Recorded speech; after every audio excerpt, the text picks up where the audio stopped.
మామ చూస్తున్నారు కదా, నేను మీ టీఎన్ఆర్ ఒక కొత్త ట్రాలీని తక్కువ బడ్జెట్లో రైతు కోసము ప్రత్యేకంగా తయారు చేయడం జరిగింది మామ. ఈ ట్రాలీని అయితే నేను నరసింహారావు గారి కోసం అయితే ప్రత్యేకంగా తయారు చేయడం జరిగింది. ఇప్పుడు చూశారు కదా, ఈ అన్న పేరే నరసింహారావు గారు. ఈ అన్నది వచ్చేసి గుండాల దగ్గర ఉన్నటువంటి చిన్న గ్రామమైన నడింగూడెం అనే ఒక చిన్న గ్రామము.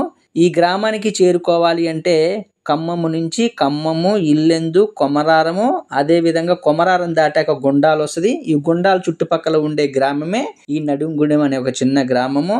అయితే చెప్పా కదా, ఇది తక్కువ బడ్జెట్ లో తయారు చేసినటువంటి ఒక కొత్త ట్రాలీ మామ. ఛానల్ని మాత్రము సబ్స్క్రైబ్ చేసుకోండి మామ. అన్నకైతే ప్రత్యేకంగా ధన్యవాదాలు తెలుపుతున్నాను. అదేవిధంగా లైకులు మాత్రం గట్టిగా వేయండి మామ, ప్లీజ్ మామ, లైకులు వేయండి మామ. దీనికి సంబంధించిన పెద్ద వీడియో నేను యూట్యూబ్లో పెట్టడం జరిగింది మామ. ఇక్కడ చూపిస్తున్నా కదా, దాని మీద నొక్కితే దానికి సంబంధించిన పెద్ద వీడియో కూడా మీకు కనిపిస్తుంది.